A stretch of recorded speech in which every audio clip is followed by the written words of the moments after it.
Christmas ഒക്കെ എങ്ങനെ ഉണ്ടായിരുന്നു? നമ്മൾ ക്രിസ്മസിൻ്റെ അന്ന് വൈകിട്ട് 5 മണിക്കാണ് ഉറക്കം കാരണം ഞങ്ങൾ നൈറ്റ് ഷിഫ്റ്റ് എംപ്ലോയീസ് ആയതുകൊണ്ട് വന്ന് കിടന്ന് ഉറങ്ങിയിട്ട് എണീറ്റപ്പോഴത്തേനും ആ സമയമായി. പിന്നെ അമ്മ ഡ്യൂട്ടി കഴിഞ്ഞ് വന്നിട്ടാണ് നമ്മൾ കേക്കൊക്കെ മുറിച്ചത്. അച്ഛനാണെങ്കിൽ വീഡിയോ എടുക്കുന്നെന്ന് പറഞ്ഞിട്ട് ഓടിപ്പോയിട്ട് ഷർട്ടൊക്കെ ഇട്ടുകൊണ്ട് വന്ന് നമ്മൾ ഒരു പീസ് മുറിച്ചത് പൊഴിച്ച് എല്ലാവർക്കും വായിൽ വെച്ചുകൊണ്ടിരിക്കുകയാണ്. ഈ ഡ്രസ്സ് എൻ്റെ ഓഫീസിൽ ക്രിസ്മസ് ഫ്രണ്ട് ഗിഫ്റ്റ് തന്നെയാണ്. അപ്പോഴത്തേന് അഖിൽ ചാടി വീന്നിട്ട് അവൻ്റെ ഓഫീസിൽ നിന്ന് കിട്ടിയ ഷർട്ടും കാണിച്ചുകൊണ്ട് നിൽക്കുവാണ്. അപ്പോഴത്തേന് പാവം അമ്മയാണെങ്കിൽ അമ്മയ്ക്ക് ആരും ക്രിസ്മസിന് ഒന്നും കൊടുത്തില്ലെന്ന് പറഞ്ഞിട്ട് കൈ മലർത്തി നിൽക്കുവാണ്. അപ്പോൾ അതെല്ലാം കൂടെ കണ്ടപ്പോൾ നമുക്ക് ചിരി വന്നു. ഒരുങ്ങിയൊക്കെ നിന്നത് നമ്മളൊന്ന് പുറത്തോട്ട് പോകാനായിരുന്നു. അപ്പോൾ നമ്മൾ കഴക്കൂട്ടം CSA ചർച്ചിൽ നല്ല പരിപാടി നടക്കുന്നുണ്ടായിരുന്നു. ഫുള്ള് ആഘോഷം, മൊത്തം സ്റ്റാർസ് ആയിരുന്നു അവിടെ. എത്രയോ സ്റ്റാർസ്, 2026 സ്റ്റാർസ് ആണെന്നാണ് കേട്ടത്. ചിലർ പറയുന്നത് 5000 സ്റ്റാർസ് ഉണ്ടെന്ന്. എണ്ണ ഇപ്പം പറ്റത്തില്ലല്ലോ. പിന്നെ അവിടെ കുറേ പുൽക്കൂട് ഉണ്ടാക്കി വെച്ചിട്ടുണ്ടായിരുന്നു. ഒരു വലിയ ബദലായം ഉണ്ടാക്കി വെച്ചിട്ടുണ്ടായിരുന്നു.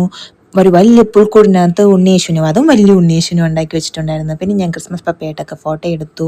പിന്നെ ഇതാണ് എനിക്ക് ഏറ്റവും ഇഷ്ടപ്പെട്ടത്, ഈ ക്രിസ്മസ് പപ്പയും റെയിൻ റിയച്ചേ എന്ത് നാക്ക് പഠിക്കണം. ഈ പുള്ളിക്കാരനെ ഞാൻ കുറേ നേരമായിട്ട് ഹായ് കാണിക്കാൻ നോക്കുന്നത്, പക്ഷെ പുള്ളി ഫുൾ കിഡ്സ് ഓറിയൻറ്റഡ് ആയിട്ടായിരുന്നു നിന്ന് നമ്മളെ ഒന്നും മൈൻഡ് പോലും ചെയ്തില്ല.